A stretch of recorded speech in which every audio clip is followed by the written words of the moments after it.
The Legend of Billy Shears, A Hidden Revolution. Thanks for joining me, and remember to like and share. Remember, the Legend of Billy Shears videos are directed towards an intermediate to advanced audience in the Beatles and Paul is Dead conspiracies. If you are a beginner, you may not feel comfortable with the material being presented. For this video, you will need to understand that biological Paul McCartney died in 1966 and was replaced by a person who I call Billy Shears. This video examines who Billy Shears really is, where he came from, and who his biological mother really was. I thought we might backtrack a bit and take a closer look at Miss Pat, the person who I believe is Billy Shears' biological mother. For those who have watched my videos before, much of the information you may recognize. However, I think it is important to go back and review the reasons that make me so convinced about who Billy Shears' mother was. Miss Pat is the key to understanding many of the Beatles conspiracies that we hear about today. Miss Pat was born March 16, 1915 in Cornwall to Phyllis Marion Gotch and Patrick Daughtry. Her given name was Deirdre Patricia Marion Daughtry, but most called her Patsy. I affectionately call her Miss Pat. In her lifetime, we know that she used the following surnames. Gotch. In Cornwall, it was common to call someone by their family name, and in this case, it was her maternal grandparents' name. Other surnames include McAlpine, McClellan, and Daughtry.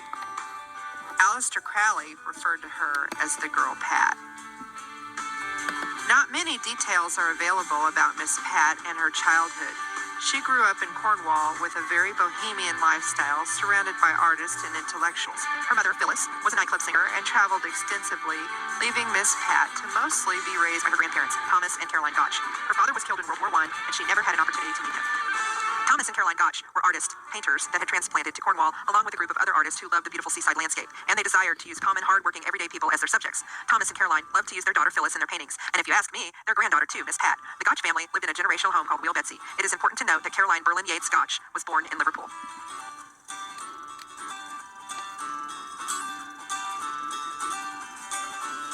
I believe that Miss Pat was named after the Irish mythology tale of Deirdre of Sorrows, whose life was foretold to bring sorrow, particularly through love. It was a tale of beauty, lust, and death. To greatly summarize the story, a druid made a prophecy that the infant Deirdre would be the most beautiful woman in all of Ireland. However, the child would bring sorrow and war to the country because of her significant beauty. The king decided to spare the child's life and keep her for himself since she was going to be so beautiful. She was fostered. She was sent to someone else to be raised. At the age of consent, she would be expected to marry the king. Deirdre did indeed turn out to be very beautiful. She dreamed of her future love, who would have hair the color of a raven. She did eventually meet a handsome young warrior that looked just like this, and to escape the king, she fled with her lover to Scotland. This would be a similar area, but not exact, of Scotland where High Park Farm, Billy Shears' farm, is located. Deirdre and her lover had two children, a son, Gier, and a daughter who were fostered. They were raised by someone other than themselves. Eventually, the king lost his patience in the matter and sent spies over to see if Deirdre was indeed still beautiful and to assess the situation. One of the spies was noticed by Deirdre's lover, and a gold chess piece was launched at the spy, putting out one eye. The spy, however, was able to make it back to report to the king and told him of her beauty and of her lover. The king had Deirdre's lover and brothers killed, but Deirdre was spared. Sometimes the war that was started over Deirdre is referred to as the Irish Iliad. After the death of her lover, the king took Deirdre to be his wife. After many months, she was still being very cold to him. The king decided to give Deirdre to the men who had killed her lover, since these were the ones she hated the very most. During transport in the chariot, she was taunted and told that she looked like a ewe between two rams. That was comparing her to a sheep. At this point, she flung herself out of the chariot, dashing her head on a rock and perishing. I really encourage you all to do a little homework on Deirdre of Sorrows. There are many videos out there, various written versions. However, it is probably better if you do not opt to read a summary of the story. There are many clues that will jump out at you in the names, places, and objects. Two pizzas and two sides for just $19.99.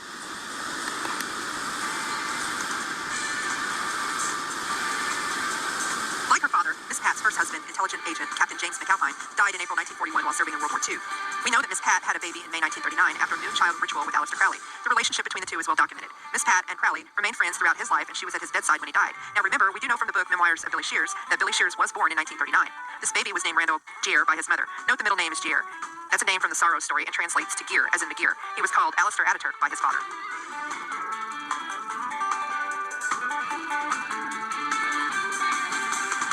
In several videos, we see the image of Miss Pat. In Dance Tonight, we see her in the pantry. Funny how her partner is raven-haired. We also see her on the stairwell. We see her image twice in Pipes of Peace. Lacking clarity, I believe we see her in Waterfalls. Miss Pat was tall with long, wavy red hair. In the video Ever Present Past, we see a room full of tall dancers that are all wearing wigs with long, wavy red hair. If you watch the making of Ever Present Past, you will find out that finding all of those red-haired wigs was difficult and very expensive, meaning that Billy Shears was firm about the dancers having long, wavy red hair. Also, there are other videos that feature the same baby she is holding in Pipes of Peace. This can be found in Waterfalls and Free as a Bird. Of course, I believe the baby is Billy Shears. It appears that some of the Gotch paintings feature Miss Pat. This would not be a stretch, as her mother Phyllis was prominently featured in their artwork. In Bill's work, there are tons of references to Pat's native Cornwall. For example, in the lyrics, The photo behind Bill's desk is of Cornwall and was likely taken from a nearby stone circle. The photo of Crowley on the rocks with young Ataturk, also known as Billy Shears, was taken in Cornwall. I wonder if Pat was the photographer of this photo.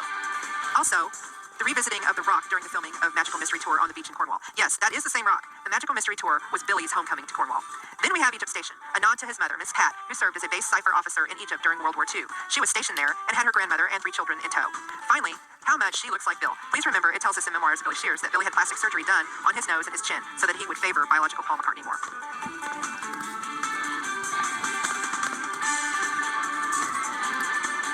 In chapter 44, page 405 of Memoirs, you will find Miss Pat double encoded within the chapter. First, in the acrostical encoding where it talks about Bill's mother. However, Tommy Harriet released an acrostical booklet himself, so I guess there was more. Looking on page 406, you will see the name Patsy encoded, telling us that Miss Pat really is the biological mother of Billy Shears.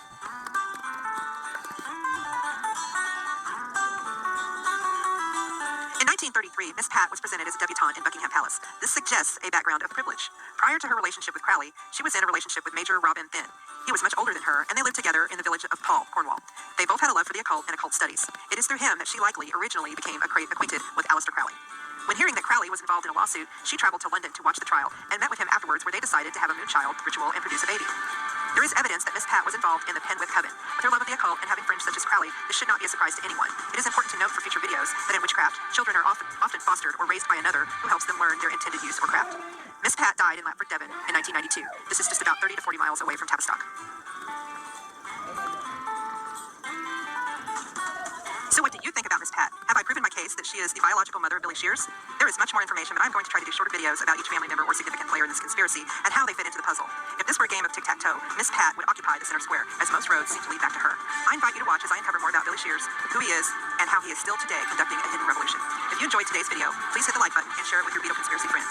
I routinely disable a comment section. However, you are welcome to email me at legendofbillyshears@gmail.com. Opioid addiction gets between.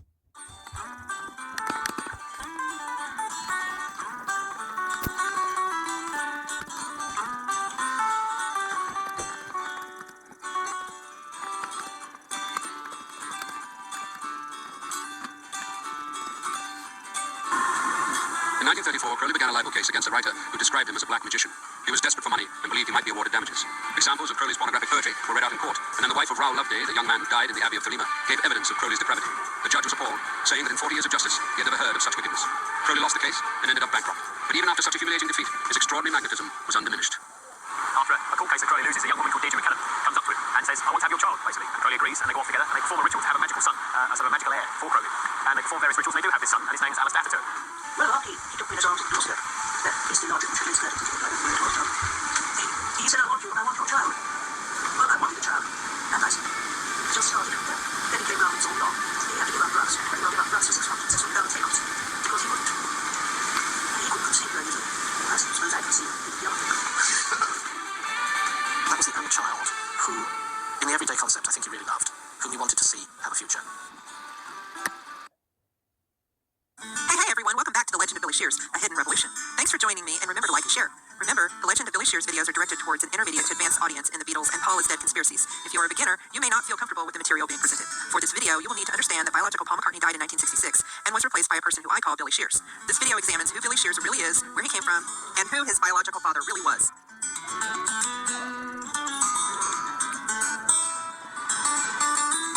Before we get started, I wanted to give you a little history on why I fell into the topic of Aleister Crowley being Billy Shears' biological father.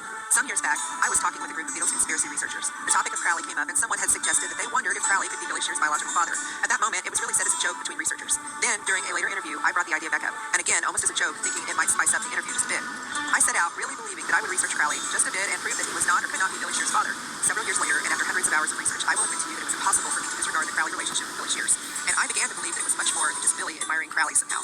It was difficult in the beginning researching if Crowley was Billy's dad. That isn't something you could just Google. Eventually, I realized that perhaps it was easier to figure out who Billy's mother was, which I discussed in the previous video entitled Miss Pat, Is She Really the Mother of Billy Shears? Once it became more apparent to me that his mother was Miss Pat, the rest started falling into place. In short, it likely would have been too much for the public to know that Billy Shears was the biological son of Aleister Crowley. They just weren't ready to hear it. However, times are changing, and I believe that the truth of who Billy Shears' father and mother were will be revealed in the somewhat near future. A person must be open-minded and ready to entertain the idea that Billy Shears' daddy could be such a controversial historical figure. If you enjoy living in a world where you believe the narrative, that is what we have been sold as history, then this video may not be for you. However, if you're ready to expand your way of thinking and be open to new ideas, the topic of Father Crowley can be really fascinating. Not just because it was hidden in plain sight as a part of Shear's hidden revolution, but because it unlocks so many other aspects to the Beatles and the real hidden truth. Again, thank you for joining me here on The Legend of Billy Shears, The Hidden Revolution. I hope you will enjoy the presentation.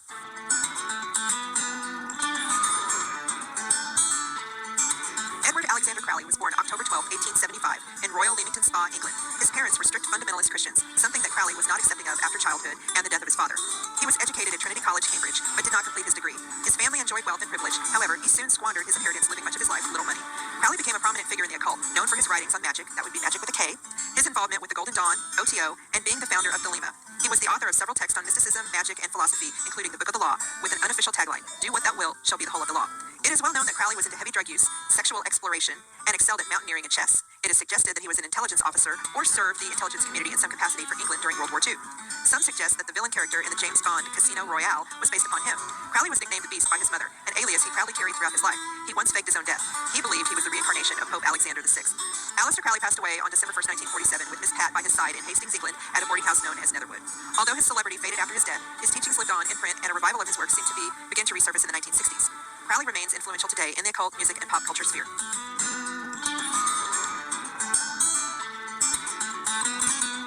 In order to understand that Billy Shears and biological Paul McCartney are not the same person, it is imperative to understand that Billy Shears was born in 1937 and that biological Paul McCartney was born in 1942. That's right, Billy is 5 years older. How do we know this? In the book, Memoirs of Billy Shears, it straight up tells us that Billy is 5 years older than Bio Paul. However, Memoirs is a work of historical fiction, meaning that there is at least some information contained within those pages that is not truth. So we look for another source to corroborate that information. Strangely, the source is Billy himself in the movie Magical Mystery Tour, where he is quoted as saying, "I myself am 30, but look younger."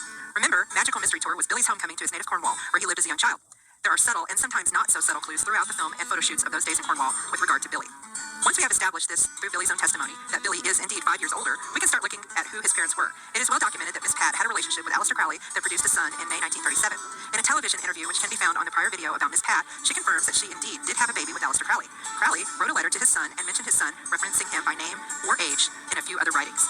Billy was conceived as part of a moonchild ritual between Pat and Crowley in August of 1936. He was born Randall Gier Daughtry and was nicknamed Aleister Ataturk by his father. Remember that Gier was a name that we talked about in the previous video going back to the Deidre of Sorrows myth. When translated, Gier means gear, as in McGear.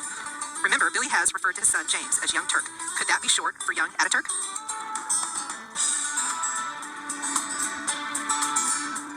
I cannot begin to tell you how many hours I stared at this photo of Aleister Crowley and his son, Aleister Ataturk, trying to piece together some clues. For years, I saw nothing significant. A rock, a child, a man, a dog, sand. One day, while making a video, I happened to put one photo from a day at the beach in Cornwall during the Magical Mystery Tour next to the rocks photo and went back and forth looking at them. I realized that in the photo that contains adult Billy Shears, that his body language was suggesting not to look at him, but to look at something behind him. Then I realized it was the same rock as the one we see young Ataturk and Crowley posing for a photo on. I later confirmed through AI that the rocks were the same. What else can this photo tell me? I didn't really think it could tell me anything, but there are a couple of physical characteristics about young Billy that stand out. For example, the torso is the same. Also, the chin. Memoirs tells us that Billy had cosmetic surgery on his nose and his chin to look more like Bio Paul. Examining this photo that I found on an official Paul McCartney website that is Billy as a younger man, you can see that his pre-surgery chin is similar to baby Ataturk's chin. I do consider the rock photo a significant clue in the legend of Billy Shears, and I do believe that the young boy we see on the rock posing with Aleister Crowley, who Aleister Crowley says is his son, is the person that we know today as Paul McCartney.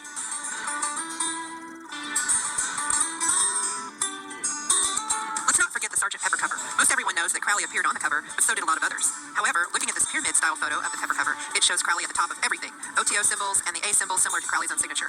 Aleister Crowley is Sgt. Pepper.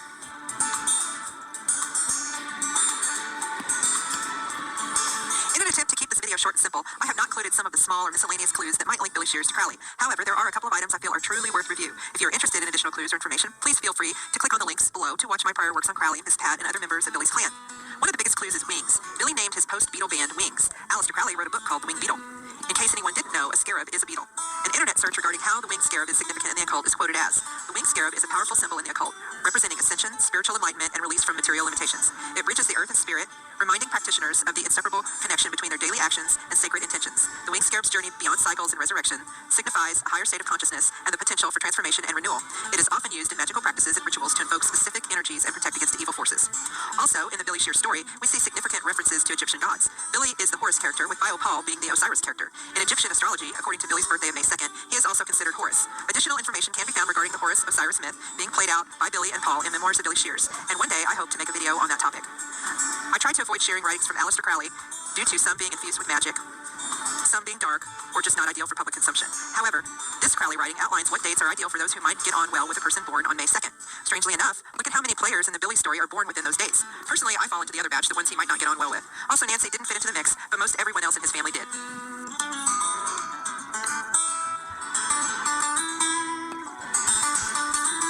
So what do you think? Was I able to convince you in the short but sweet video the true relationship between Billy Shears and Aleister Crowley? Could Aleister Crowley really be Billy Shears' daddy? Could Aleister Crowley really be the inspiration behind the Beatles from late 1966 on?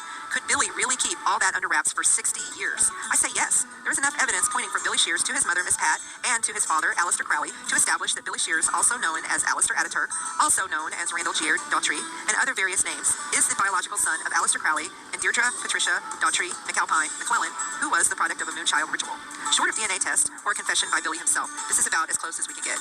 I routinely disable the comments on my videos, but please feel free to email me at legendofbillyshears@gmail.com with your comments or insights. Thank you so much, and I hope you have enjoyed the presentation.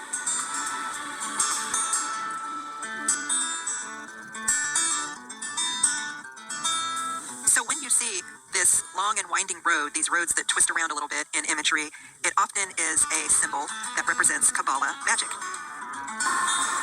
In 1934, Crowley began a libel case against a writer who described him as a black magician. He was desperate for money and believed he might be awarded damages. Examples of Crowley's pornographic poetry were read out in court, and then the wife of Raoul Loveday, the young man who died in the Abbey of Thelema, gave evidence of Crowley's depravity. The judge was appalled, saying that in 40 years of justice, he had never heard of such wickedness. Crowley lost the case and ended up bankrupt. But even after such a humiliating defeat, his extraordinary magnetism was undiminished. After a court case that Crowley loses, a young woman called Deirdre McCallum comes up to him and says, I want to have your child, basically. And Crowley agrees, and they go off together, and they perform a ritual to have a magical son, a sort of magical heir for Crowley. And they perform various rituals, and they do have this son, and his name is Aleister Ataturk. Well, after he took me to his arms on the doorstep, Mr. Noddy, which is good. He said, I want your child. Well, I wanted a child. And I just started from there. Then he came round and saw me off. He had to give up drugs. Pretty well give up drugs for 6 months, 3 months. Because he couldn't conceive very easily. Well, I suppose I conceived. He did the other thing. That was the only child who, in the everyday concept, I think he really loved, whom he wanted to see have a future.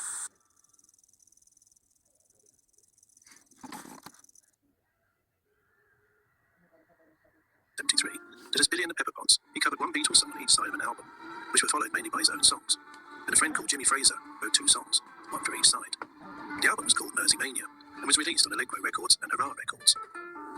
Big Wig Records was an American record label and British record distributor, known for its budget album releases and satellite recordings and bargain bin reissues.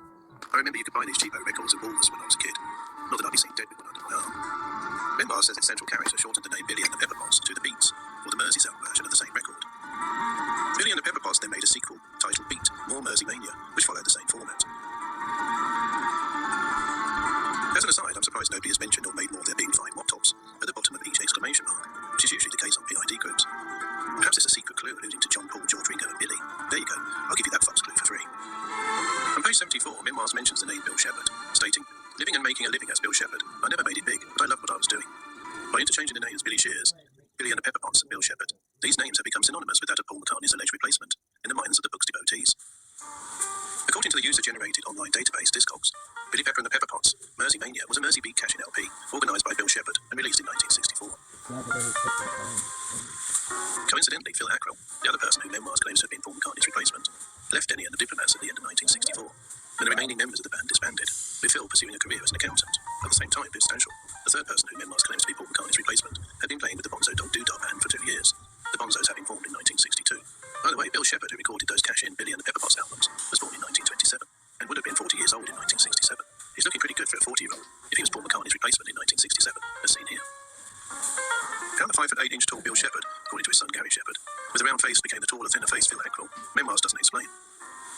Nor does it explain the mechanics of how Phil Ackrell became Biff Stanchel, assuming we are to believe they are all the same person, and all Paul McCartney's replacement.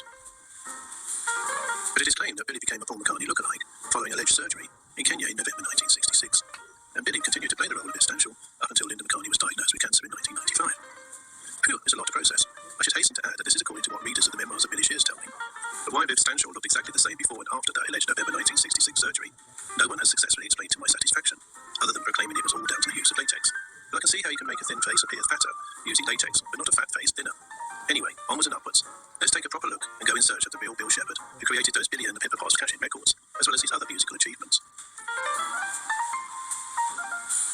So who was the real Bill Shepherd? Dig deeper beyond historical fiction, and you'll find out that he was a British singer, songwriter, organist, orchestra leader, arranger of pop and jazz music, and music director, best known for his arrangements for the Bee Gees, becoming the fifth member of the group in all but name. In effect, serving the same function as George Martin served with the Beatles. Born on the 13th of June in Surrey, in the UK, Bill Shepherd died in 1988 in Los Angeles, USA, making him only 61 years old when he died. After serving with the Royal Air Force, Shepherd worked as a journalist and decided to become a professional singer, first at Butlin's English Resorts, and then as a member of the George Mitchell Singers. In 1953, he formed a vocal group of 3 men and 2 women, called the Coronets, who became well known through work on radio and television. The Coronets sung backup on recordings, and had a few of their own records on Columbia. The Coronets comprised Bill Shepherd, baritone, Irene King, alto, Valerie Taylor, soprano, Ross Gilmore, tenor, and Michael Samms, bass. The name was derived from their formation during the coronation year, 1953. Bill Shepherd left the group in about 1955, moving from singing into doing instrumental and vocal arrangements for all types of music, from light classical to country, a skill that served him well later with the varied music of the Bee Gees. Another singer in the group, named Mike Samms, turned them into an institution known as the Mike Samms Singers, who often appeared on radio and TV in the 1950s, and recorded a large share of the backing vocals on British pop records through the 1970s. They even sang on the Beatles' I Am the Walrus in 1967. I have to say I absolutely detested the Mike Samms Singers.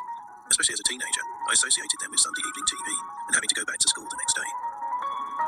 Bill's first album as session leader was Shepherd and His Flock Swing, on the Pie Nixon label in 1958. Besides the obvious pun, the title is a play on the jazz instrumental Swinging Shepherd Blues that was a pop hit that year. He signed with Pie, and a Bill Shepherd Orchestra instrumental single came out in 1958, titled Big Guitar, which scored a #1 hit in France. His B-side featured a version of Tequila, a US #1 that year, by the Chaps. Bill continued to arrange and conduct for other artists, and for radio and television. Hit songs bearing the credit accompaniment directed by Bill Shepherd included Love Me Again and Devotion by Petula Clark, with Bill's orchestra in 1958, Trudy by Joe Henderson, a piano instrumental with Bill's chorus also in 1958, The Story of My Life by Gary Miller, with Bill's orchestra and chorus built under the name of Kim Drake in 1958 and produced by Joe Meek, and I've Waited So Long by Anthony Bewley, with Bill's orchestra in 1959, the UK #3. These are just a few sample credits. The Pie contract seems to have ended in 1962, but Bill continued to arrange for other artists' recordings and for radio and television. Around this time, he had his own radio program on BBC called Evergreen, for which he wrote the theme music. As you can see, Bill Shepherd was busy making music with various orchestra names in the late 1950s. In 1961, the person most people would come to know as the 70s paedophile glam rocker Gary Glitter, then under the stage name of Paul Raven, signed a new recording contract with Parlophone and worked with record producer George Martin. This is before Martin's association with the Beatles. Martin produced 2 singles for Paul Raven, Walk On Boy and Terror of Strength, but neither sold very well, and Gary Glitter's recording career as Paul Raven stalled. Under the stage name Gary Glitter, his career ended after he was convicted of downloading child pornography in 1999. And under his real name of Paul Francis Gadd, he was also convicted of child sexual abuses in 2006 and a series of sexual offences, including attempted rape, in 2015. Bill Shepherd is credited with directing the accompaniment of both the A-sides and B-sides of these 2 failed singles. Bill Shepherd's contract having ended with Pie Records in 1962, we pick up his story with the Pickwick Records budget subsidiary labels. Bill and his friend Jimmy Fraser created 2 Beat Group cash-in albums in 1963 and 1964 as Billy and the Pepperpots, titled Mersey Mania and More Mersey Mania. They contained a few Lennon and McCartney songs, but mostly Bill Shepherd compositions, sung by Bill and Jimmy, and played by a Beatles-like rock band of hired musicians. Roger Easterby wrote the liner notes for both Billy and the Pepperpots albums, and went on to produce records with Des Champs, for some dreadful groups, the better ones being Sounds Incorporated, Vanity Fair, Chicory Tip, and The Sweet being the best known in the UK. A version of the song Son of My Father found its way to studio manager Roger Easterby, who then persuaded the British band Chicory Tip to record it. The song, produced by Easterby and Des Champs, was recorded on Christmas Eve 1971 in George Martin's studio. This dreadful song reached the #1 position in the UK charts in February 1972. I guess there's no accounting for taste or lack of it. England's hit, or England's shit, as written here. For completion, I should include Bill Shepherd's friend Jimmy Fraser, who wrote 2 songs that appeared on the Billy and the Pepperpots album. Jimmy Fraser, real name Fraser Potts, started out in the Fraser Hayes 4. Hayes originally studied art, and Jimmy Fraser engineering. They each dropped their original careers to become dance band guitarists. They then formed a close harmony vocal group originally called the Fraser Hayes Quartet, and then the Fraser Hayes 4 in the late 1940s. They disbanded in 1953 and reformed in 1956. The group split for good in late 1969. They are best known for providing musical interludes on the BBC radio programmes Beyond Our Ken and Round the Horn. Given that Jimmy Fraser's real name is Fraser Potts, it's not too difficult to imagine that the name Billy and the Pepperpots came from a mixture of the names Bill Shepherd and Fraser Potts. Fraser Potts emigrated to America and died in Florida in 2001, aged 79. Which one of these smiling chappies is Fraser, I was unable to determine. If anyone knows, please drop a line in the comments below. There's no mention of Bill Shepherd emigrating to Australia in memoirs, or anything that followed. I think it would be interesting if someone did a Dr. Truby Time spectrograph voice analysis of Bill Shepherd's singing voice on Billy and the Pepperpots, and compared it with, say, the voice on Let It Be. Possibly Bill's last album before immigrating was Bill Shepherd Plays Evergreens, released on Parlophone around June 1964. He wrote in the sleeve notes that my main ambition is to compose, especially modern pops, and do a lot more lyric writing. But adds that with the new big band, the current radio, TV and session work, there isn't a great deal of free time. But for some reason, less than a year later, he was on the other side of the world recording songs for 3 teenage boys, namely the Bee Gees. Bill Shepherd worked in Australia for about a year.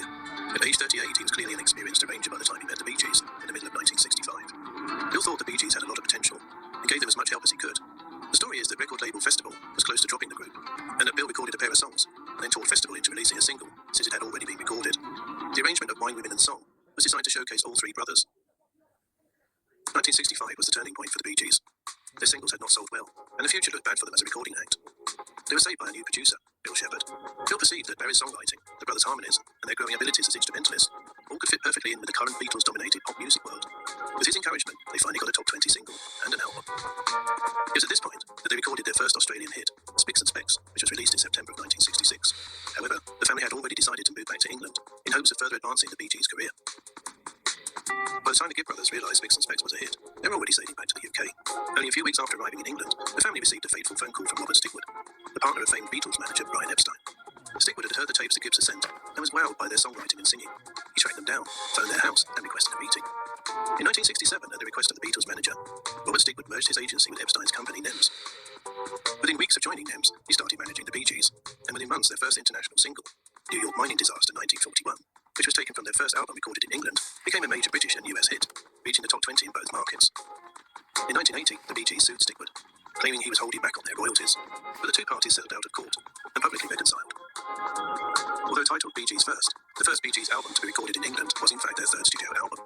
Recorded between the 7th of March and the 21st of April 1967, Bee Gees First was released in the UK on the Polydor label on the 14th of July 1967.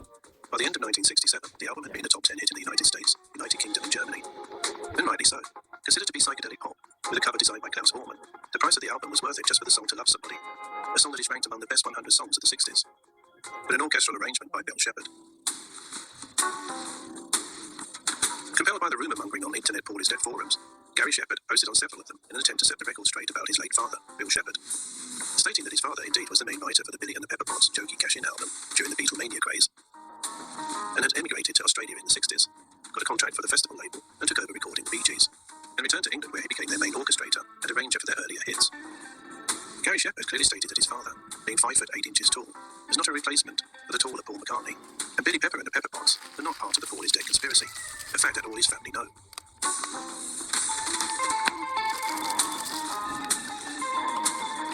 Now, as critical thinkers, we have a choice. Do we believe what Gary Shepherd is saying, and all the verifiable facts associated with his father's career in the music industry, as presented in this video? Or ignore all of that and put our faith in the claims made about Bill Shepherd in the memoirs of Billy Shears? And the author of that piece of historical fiction explicitly states that the book contains elements that are verifiably false, to ensure that it is recognisably fiction in order to avoid potential lawsuits. Sadly, in this day and age of conspiracy, fake news, and distinct lack of fact-checking, there's a big chunk of people who will opt for... This video is sponsored by Ground News. No, I'm just kidding. So, if you're watching this video, now we will resume it.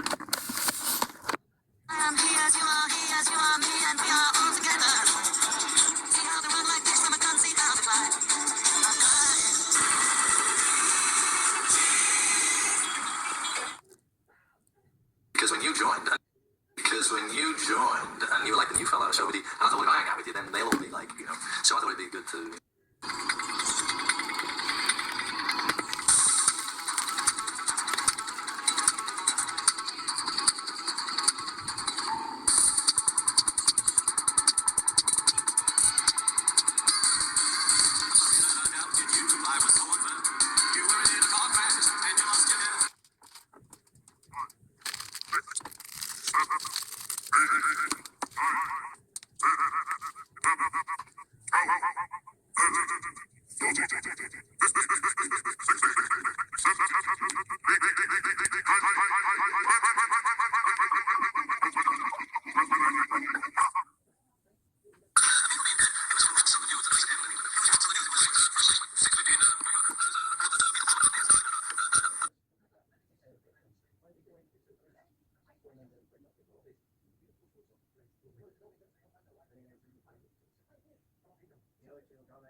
That's a really like stretchy cheek.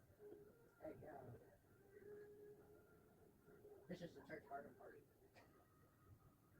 Okay. Oh my, don't touch my nipples. I'm swatting at you. I don't know why this is gonna get enough. Yeah, that's what you do it.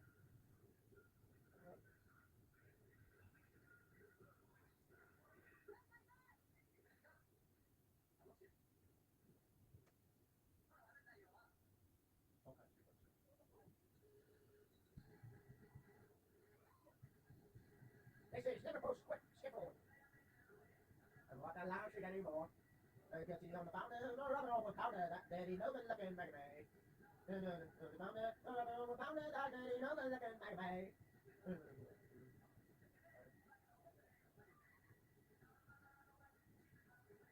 Got some in my mouth.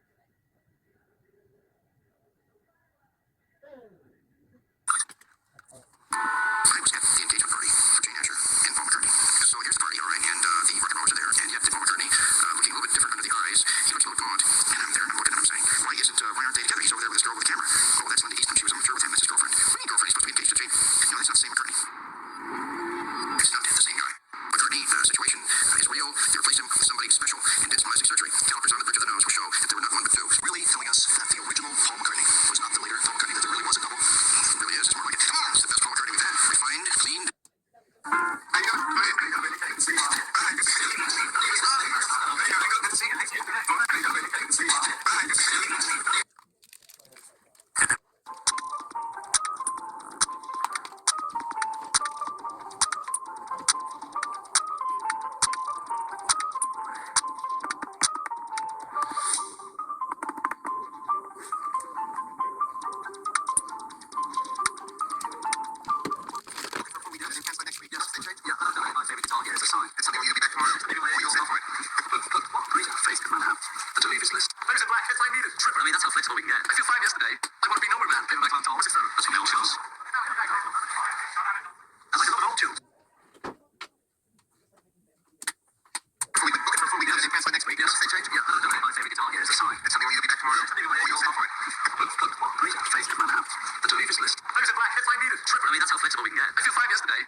That was a good video, but this one has got some more specific information in it, I believe, which is key to video. So without further ado, let's get on to it. Okay, so this is in relation to McCartney, inverted commas, his tour in 1976, which started in Copenhagen on the 20th of March and on the 21st of March. Now, on the 18th of March, Jim McCartney, his father, died. So it's sad for him. As you would imagine, he'd be pretty carb about that. And his funeral was on the 22nd of March. So McCartney would have realised that his father died on the 18th of March, and the funeral was to happen on the 22nd of March. Now, the presenter coming up now, this is the Danish character. He presents this. Now, I've got a direct translation of what he says, so I'm just going to read that out. Good evening. Last Saturday and Sunday, Denmark was visited by the former Beatle Paul McCartney, who, together with his group of Wings, gave 2 sold-out concerts in Copenhagen. We were allowed to do an interview after the concert on Saturday night. Basically what he said. So essentially this was the first night. This was on the 20th of March 1976. So this is less than 48 hours from the news of his father's death. The funeral was to occur on the 22nd. So now you can probably fairly say, well, the show must go on. He's a pro, all this kind of stuff. I mean, maybe. But why is he allowing camera crews to come backstage? Like, okay, if you go by the assumption that he's just being stoic and he's plowing ahead and he's just Jim was a musician, he'd want the show to go on, all this kind of stuff. If you're going to believe that, I'll just say, like, look at the energy in the room here. Do you think this man's father has just died, like, within 48 hours and he can't attend the funeral due to the fact that he's on tour? Because, I mean, allegedly, Paul McCartney had a good relationship with his father. He was his only parent. So this is his previous, his mother died when he was young. So this is a man his only surviving parent has just died 48 hours ago and he can't attend the funeral. So you'd be very conflicted, surely. You'd be stoic. I mean, assuming that the show goes on, so he's being stoic and he's plowing ahead, he's being a trooper. I don't get that energy. Like, Linda McCartney's father-in-law has died. And they're allowing interviews. So if they just go, okay, let's just get the show done, let's get the show on, difficult time, get back to the hotel, whatever, phone up, family members. But no, they're granting interviews, and they're like prattling around in them. And I just think it's totally incongruous. If you look at the energy of the band members, I think it's probably the most telling. Because, like, if your boss's father died, you know what I mean? You'd be kind of a bit solemn about it. You'd be kind of like patting him on the back, But they're all having drinks and they're all prattling around and sort of like humouring this kind of Danish interviewer. The tour's sold out. They've sold both nights out, so they're not selling tickets here. Saturday night, Sunday night, sell-out tour. So, like, why are they granting interviews and, like, messing around and being wacky and zany and somewhat insufferable? It's just completely incongruous with the facts that this guy's father has died and he can't attend the funeral. And the video will go on and it will show you what they were doing on the day, I think it was the day before when they arrived on the 19th. So this is a day after his father's died. And they're going on a tour of Copenhagen and they're sort of knocking on the Queen of Denmark's door and they're trying to get invited in for tea. They're like pressing around in Denmark. It's completely incongruous. So anyway, you watch the video, make of it what you will. Which one is Paul McCartney then? That's me sometimes. Well, the real Paul McCartney's... There he is. That's me. The real Linda Eastman, sorry. Linda. No, Linda McCartney. Linda McCartney, I'm sorry. She got 7 years ago, I took the big step. How do you know my name's Linda? Got me back in the Because that's a film. Oh, God. Well, I'm Linda McCartney, so look out. I always thought it was cold in Copenhagen, blimey. It's actually, My name's Edmund. Hello, Edmund. hello, Copenhagen. Tivoli. How did you like the show tonight? It was okay. It was all right. Did you like it? Very much so. Oh, well, we liked it. Yeah, it was... It was a good one. I'm told that you went to visit the Danish Queen today. Well, what happened? Well, you see, we were touring around and we went to see the Mermaid first. And then we went to see the Queen and we saw a car go in. So we rang the bell, you know, and we heard she's only 34, so we thought... She might like to have Probably some still tea alive, with. might like, you know, might have a cup of tea, something, you know. A bit of Danish bacon, you know. So we rang on the door, and there was a man there, he said, no. And we said, but, you know, we'd like to see the Queen. He said, no, he's closing the door. He said, well, tell her the McCartney's called. Anyway. No. Close the door. All right. So we we're said, hoping to see her tomorrow. let her in. I'm going to try tomorrow. Yeah, I hope she's coming tomorrow. I'll show you. Yeah. She's bring her earplugs, she'll be all right. Rock and roll, bit of rock and roll for Queen. That's the first album where all of you sing. We do, we all have a number on the album. We all sing the same song. You like the fact that everybody's singing?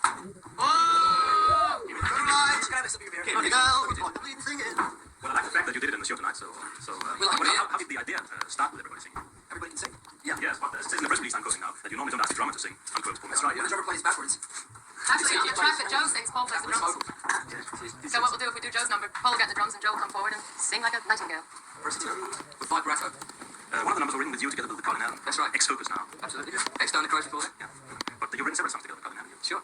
Is it the only one you work together when you work? No, we did Medicine Jar, Venus and Mars. We co-wrote that together.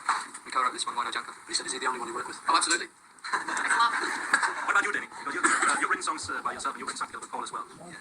One of the songs on the album is Paul's Jump Singing. The note he never wrote. One of them I wrote. He wrote it. That one's good. Time to Time to hide. Hide. See, well, yeah, it's a bit of everybody really when you get down to it. Danny wrote Time to Hide. Watch it. It's good things. Oh, you're kidding. You gotta be kidding, surely. Special Blue is good, man, but this ain't. Oh, do you mind? When we were in Australia, we were in a kitchen, and in the kitchen it had salt, vinegar, sago, macaroni. You know how people have that all around the kitchen? And I just took the words off the wall. They were all there on the wall. And there was a plank. He's not segregated, is he? Don't worry, I couldn't see anything off the wall. Maybe the big dog does his stuff, I'm sure. But that's the one that you sing, Linda. Yes. May I ask what's the song? What's the song about? There's a line in it that says, no matter where I serve my guests, they seem to like my kitchen the best. I'm the cook of the house. She's a pretty good cook. Yeah, I like cooking, so it's really about. I mean, the word wings lip props. Well, that is ain't wrong cooking, isn't it? You like to cook. I believe in men's lip. It's about time, men. Men's lip. Men of the world. Rise up. What are these women? Come on, men. Let's do it. It's us. That's fine with me, let the men cook, it's all right, yeah. Excuse me, won't you?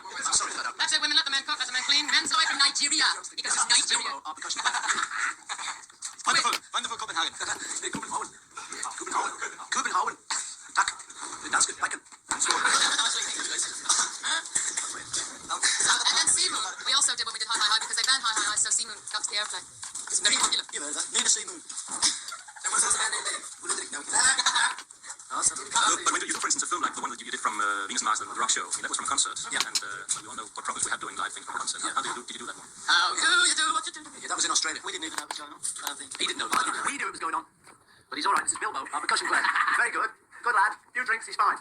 Lovely. Nigeria, Jamaica. Okay, but the song itself seems to be half a declaration of love and half putting down rock music. Oh, yeah. Somebody put it down. Was that too deep? That was a bit too deep. That's Edmund, yeah. You've met Edmund, have you? Yeah. But he's on the side. Now rock and roll's here to stay, will never die. No, we like rock. Defo standing this up. He's more ballad. He's more ballad. Do you want to get your earbuds, please? Hang up, that's up to it. It's my style, mate. Please release me. Okay, can I finish by asking you the question that annoys everybody of you? What about Yes, the let's Beatles? get annoyed. Good. No, it doesn't always. What about the Beatles? How do you spell it? Is it double E? Volkswagen, you mean? No, how's it going, Paul? What's the question again? Well, how you felt about a certain rock group that was known in the late 60s, but beginning the Roaring Rockies in the The Roaring 60s? 20s. How I feel about them? Great group. Great group. Would you like to do that stuff again? Well, you know, I mean, when a group's broken up, it's broken up, you know, so it's difficult to do it again, but it was very good. I enjoyed it. And Laura, you go? Well, how do the other people feel about that? Well, they wouldn't mind, I don't think. No, they wouldn't mind. He wouldn't let me do it. Bilbo wouldn't let me do it. The rest of them, fine. Let me question. This is on. Niggers on you, right? Niggers or niggers? Bilbo. Bilbo, back in. Why is he about the kitchen? If you rate it good, give me on his label. And they would imagine listen to your tape. Well, that is a good question. I honestly haven't seen Paul since my dad died 20 years. And for Ruth, that is the biggest puzzle of all. Why Paul, once a loving and devoted big brother, no longer is involved in her life.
Can I ask you one final question? And this is the question I was so scared to ask you about.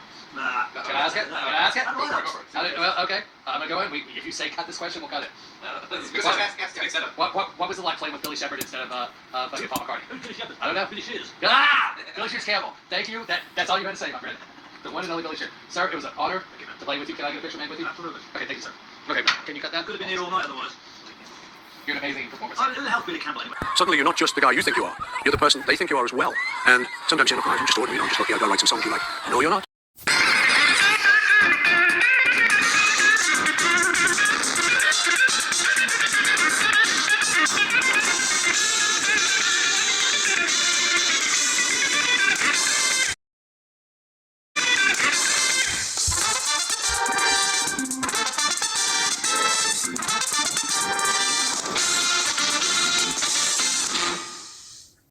But it stopped short, never to go again when the old man died. 90 years. The very bits, your voice is rough. It sounds like Fritz. You are so strong. I'm proud of it. Thanks to Mr. Apollo. Look up the number. You know my name, baby. You know my name. You know my name. On June 6, 1962, the Beatles did a test at Paraplaphone. Listen to it. Listen carefully.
But I was really too scared to walk away. I was thinking, well, this is like the end, really. You know, there's no more touring.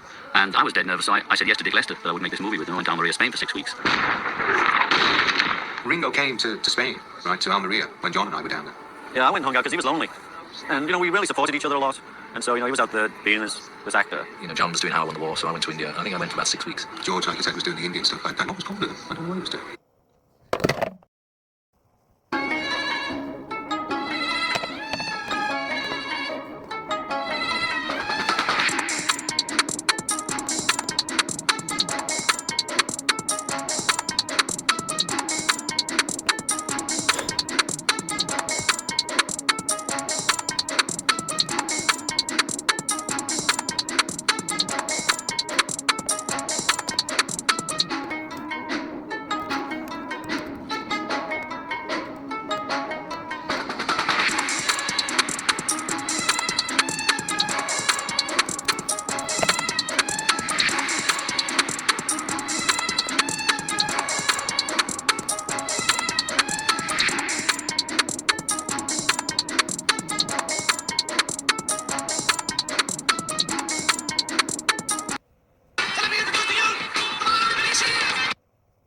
He blew his mind out in a car. Monkey finger, shoot. I told you about the war is a mean man. You know that we're as close as can be, man. Well, here's another clue for you all. The war isn't fall.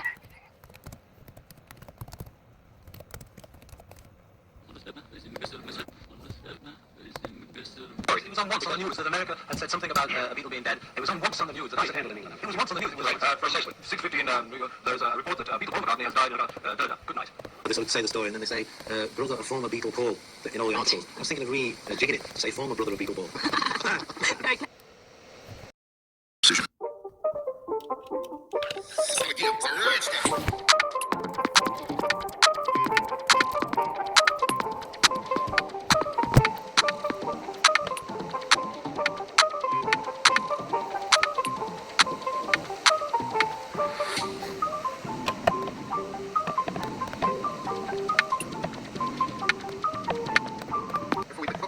Cancel it next week. Yes. They change? Yeah, I don't know. My favourite guitar here is a sign. It's something you'll be back tomorrow. Yeah, maybe Or you'll send for it. Look, what great faith could man have? The to leave his list. Ladies in black, hits I needed. Tripper. I mean, that's how flexible we can get. I feel fine yesterday. I want to be nowhere man. Paperback long tall. What's it from? That's from the old shows. That's like a lot of old tunes. Before we book it for a full week, then cancel it next week. Yes. They change? Yeah, I don't know. My favourite guitar here is a sign. It's something you'll be back tomorrow. Yeah, maybe Or you'll send for it. Look, what great faith could man have? The to leave his list. Ladies in black, hits I needed. Tripper. I mean, that's how flexible we can get. I feel fine yesterday. I want to be nowhere man. Paperback long tall. What's it from? That's from the old shows. That's like a lot of old tunes.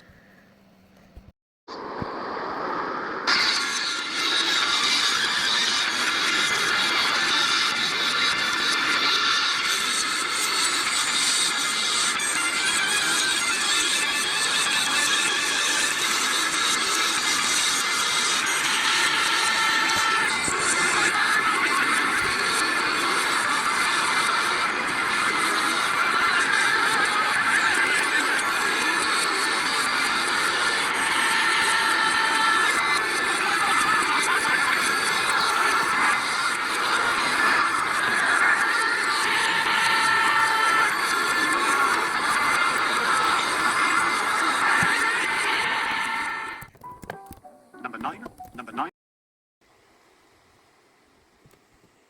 You know, Paul was a genius.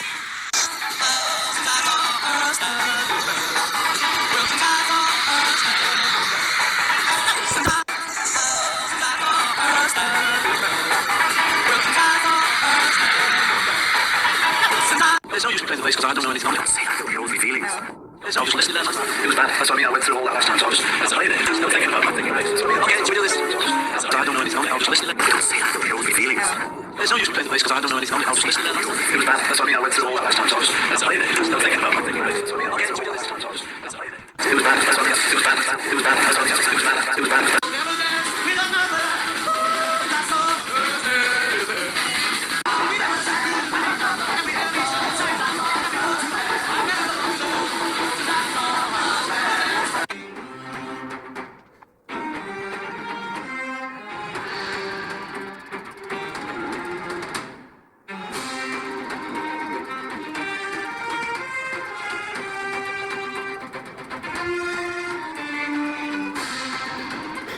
You know, Paul was a genius.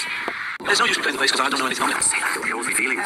There's no use listening to that. It was bad. That's what I mean. I went through all that last time, so I just played it. There's no thinking about it. Thinking about it. Okay, so we do this. I don't know anything on it. I'll just listen to that. Say that, it'll be all my feelings.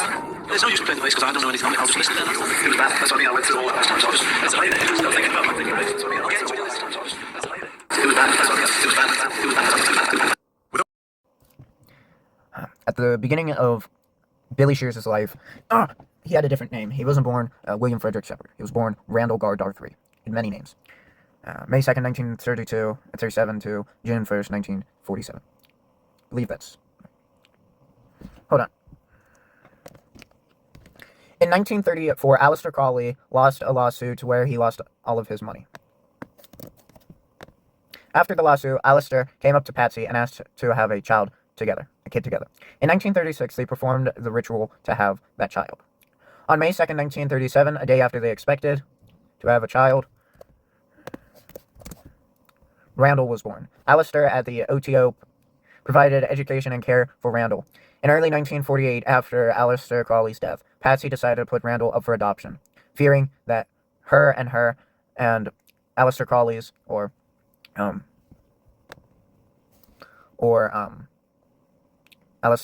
Aleister Crowley's affairs would become public. Didn't want to damage his reputation. He was sent to a poor Scottish family in Campbelltown, where they would enroll him in school. Bill's adopted family was strongly against any connection to his mother or any of his family due to his late father's connection to Satanism.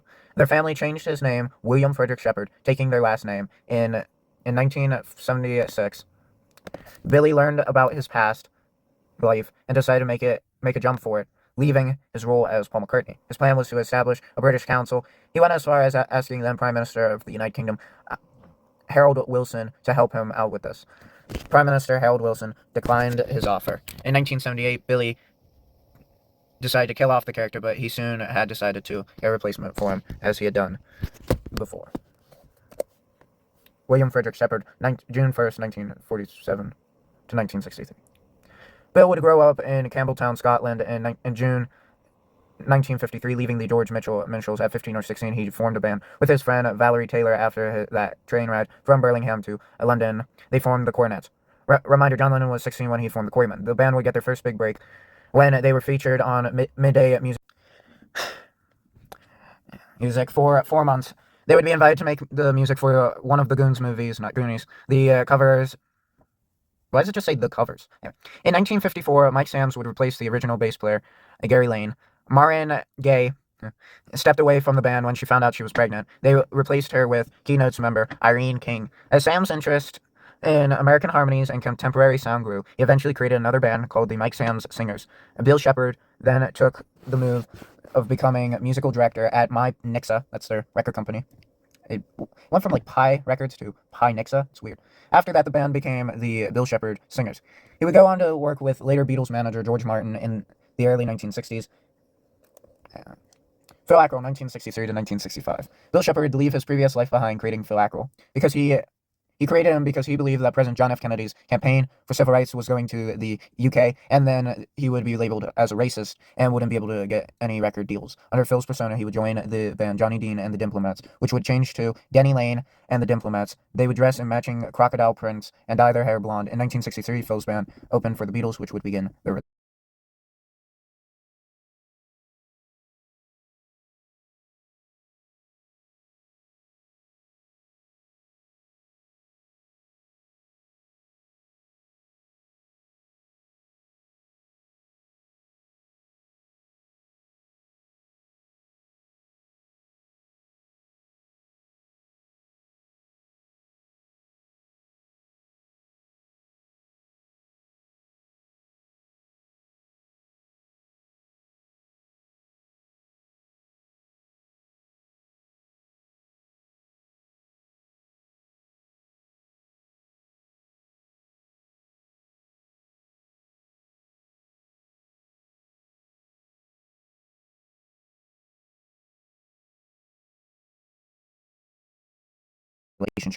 Now we're going to get on to Paul. His role as Paul McCartney. So, as Paul McCartney, Bill really... This isn't written down. I didn't write this part. I probably should. I'm just going to... Hold on. Slide. Yeah, after that.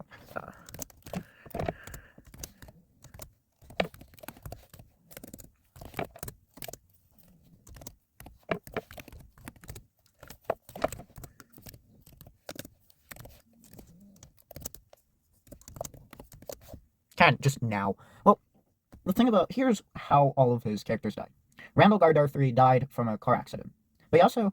I heard somewhere they died in 1978 or late 70s. And they has 2 death days. I don't know how true that is because nowhere else does it say that. But I've heard that, so... there might be a hurricane coming in. So I don't know how true that is. But, you know, the first part, not the hurricane. It's not a hurricane, tornado. Wrong thing, sorry. So I don't know how true that is. It could be true. I think it's true. But I don't have any evidence proving or denying it. So let's talk about Paul McCartney, his role as Paul McCartney. After years of the Beatles planning out Paul's death, the day had come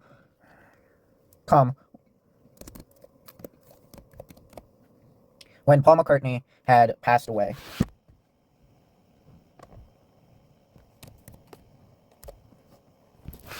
This can't be the rest of the video.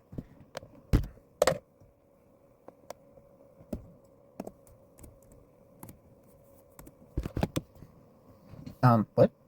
Do I need to change it? Okay.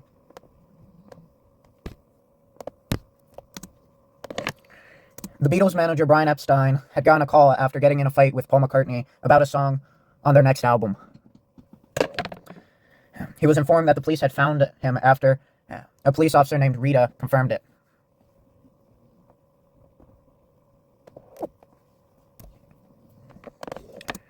Brian and Ringo Starr was called to see if it was actually Paul, and he had brought Ringo Starr down because he was in the country, and Ringo George Harrison as well.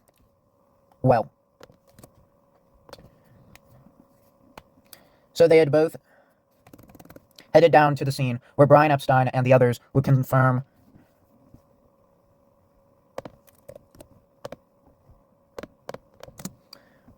that it was Paul and that he had died.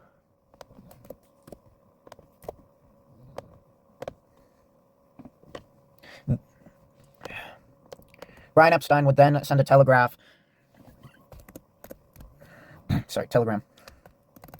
to John Lennon in Spain informing him of Paul's death. He would soon reply over the phone, and they would discuss a meeting area where they could discuss it in private. They had given the person Paul wanted to be the replacement a chance, but he was not invited to Paris, France, which was the agreed upon place for the meeting. But they did bring Bill Shepard, who would bring his girlfriend, Maggie McGiven.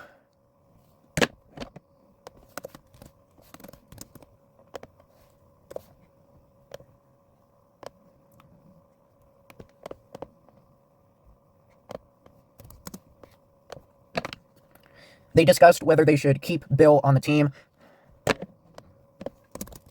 in the group or if they should go with who Paul wanted, and other things. Bill had agreed to stay with Jane Asher and tell her of Paul's death. Bill would later join them in the studio to record Sgt. Pepper, which would be a reference to one of his bands in the past. Now, there are so many clues within and outside of the Beatles, like how Terry Ney wrote this song, St. Paul, or Ringo Starr's song, Don't Pass Me By. That's not what I'm going to focus on. Instead, I'm going to focus on Bill Shepard's, what people thought about Bill Shepard. John Lennon, because John Lennon didn't want Paul McCartney to be replaced. Instead, he wanted to end the band and tell the world, but he couldn't do that. So from Sgt. Pepper's to his death in 1980, he had a hatred for Billy Shears. And George Harrison also didn't like Paul, but he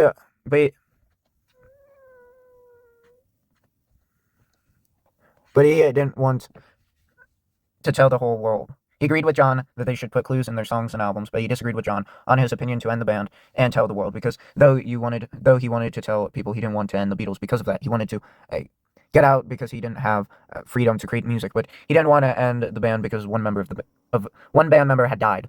Ringo Starr was different than George Harrison and John Lennon, because he was supportive of Paul's replacement, which is why he became Billy Shears and eventually retired that character in 1988 when the Beatles won got inducted into the Rock and Roll Hall of Fame, and that's why he did. Phil Ackerell was just because of the actor actually died, and Vivian Stanshall, he was killed because he had some writing a memoir that he was going to release, telling the public that he was Victor Anthony, and Vivian Stanshall was not a real person, that he was a made up character, George Martin, he was very supportive of Bill's role because he had suggested Brian had fallen depressed after Paul's death, as he had felt responsible for it, which he wasn't. He didn't dislike Bill, but he also didn't like him. Paul's then girlfriend, Jane Asher, she was very overwhelmed, confused, and sad, like most people related to Paul, or close to Paul. But she tried it, and she couldn't love him, same way that she loved Paul. So there was a dislike from Jane. Jim McCartney, he disliked it as he didn't believe Paul was going to die, and he didn't like that he was thinking about it. So there was dislike from Mike McCartney hated Bill and thought that Paul could never be replaced. Obviously, Mary McCartney, Paul McCartney, and Mike McCartney's mom, I think Mike McCartney, I might be wrong with that one. Someone check for me. Obviously couldn't give her opinion about because she was dead. Same about Aleister Crowley, because they were both dead by 1966. But Bill's mother, Patsy, believed that it was the right thing to do. Hey, Hey, welcome back to The Legend of Billy Shears, A Hidden Revolution. I'm sorry I've been absent for a bit. I've had some personal as well as professional issues that I needed to tend to. It's great to be back. Today, I just wanted to do a quick update video based on a still from the recent Man on the Run documentary. If you haven't watched it, I highly recommend it. This month, it can be found on Amazon Prime. The documentary focuses on Billy as well as Linda and what they were up to around the time that the Beatles broke up to around the time that John Lennon was assassinated. Billy uses the documentary to set a few things straight that were largely misunderstood in the public eye. Today, I want to focus on one still that I pulled from the documentary. I have previously included a similar still from Waterfall's video. However, the Man on the Run documentary provided a clearer view of this photo. I believe the photo on the wall above Billy to be a baby photo of himself, not Biopal. It appears to me that the chin on this baby is prominent, like the chin on the toddler Ataturk on the rocks and Billy Shears in his early 20s before having surgery. AI generally agrees. However, it is difficult to tell with any degree of certainty due to the quality of the photos. I hope to be bringing you more content in the next few months here on The Legend of Billy Shears. Remember, I routinely disable the comments, but feel free to email me at legendofbillyshears@gmail.com.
Bésame, bésame mucho, mucho. Each time I bring you kiss, I hear music from your heart. So bésame, bésame mucho. Bésame mucho. Love me forever and if you should leave me.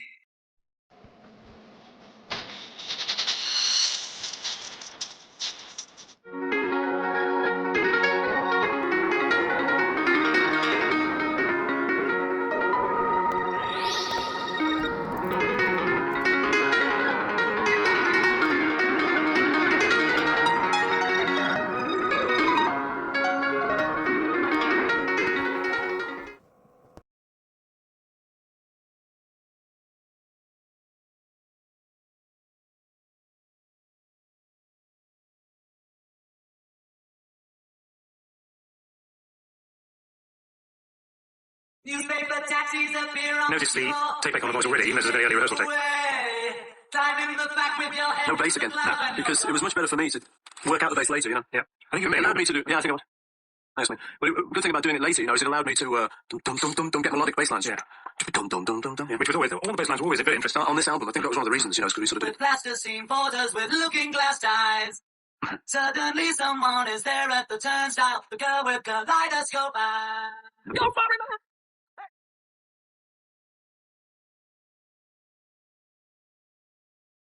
Don't live in the past. Don't hold on to something that's changing fast. What we are is what we are, and what we wear is vintage clothes. Vintage clothes. Vintage clothes. Vintage clothes. We jump up for joy.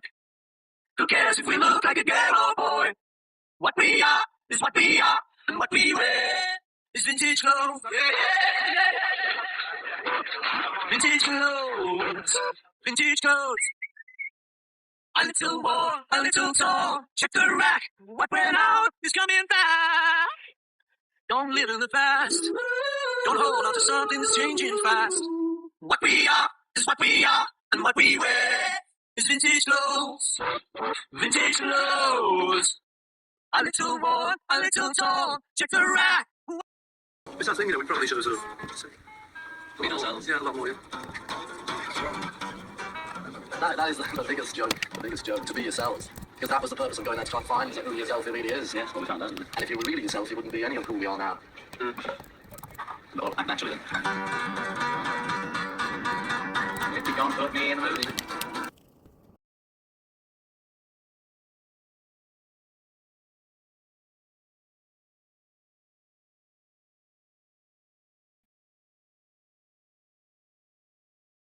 Who's your favourite Beatle? Favourite Beatle? Well, there's only one left. Now, currently, it's Ringo. During the Beatles, I think we all used to look up to John because he's like the what is he? He was like the leader, even though there wasn't officially a leader of the group. And he was very witty, and it was great to have in the group. I think all of us might have said John was our favourite Beatle. Yeah.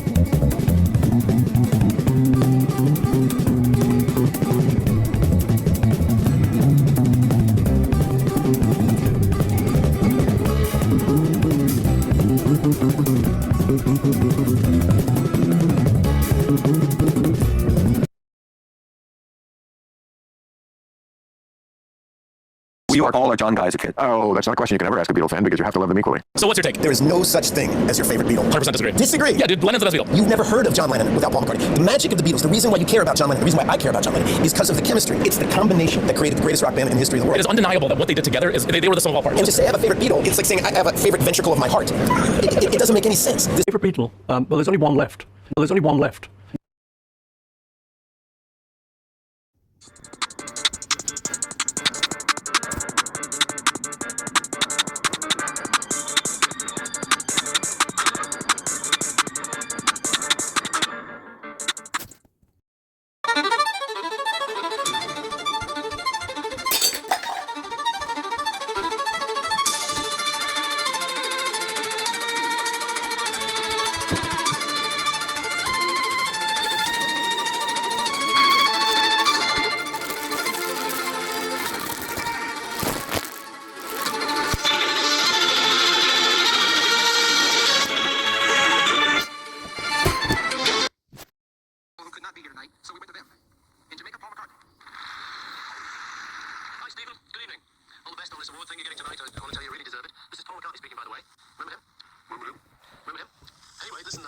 to tell you that it's really great you're getting this thing, and I'm very happy for you. I hope you have a really great evening, and all the best from me. I'm on holiday in Jamaica, by the way. It's all right for some people, isn't it?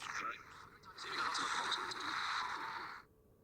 So, I think I need to introduce this person because most of you probably don't know this person. His name's William Frederick Shepard, or this for short. WFS. Or. Anyway. And then in the Sgt. Pepper cover, I will show it with it being zoomed in.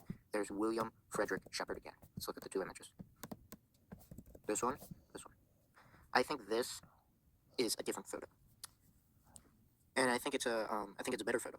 Why would the Beatles have such a photo? Well, let's look into that. So, here's the Sgt. Pepper cover. There's many clues. There's two photos of William Frederick Shepard. There's one photo of Paul McCartney. Here's what's the facts. So here's Paul McCartney. And that's very obvious. Here's William F. Shepard, or Billy Shears. Here's where Billy Shears is.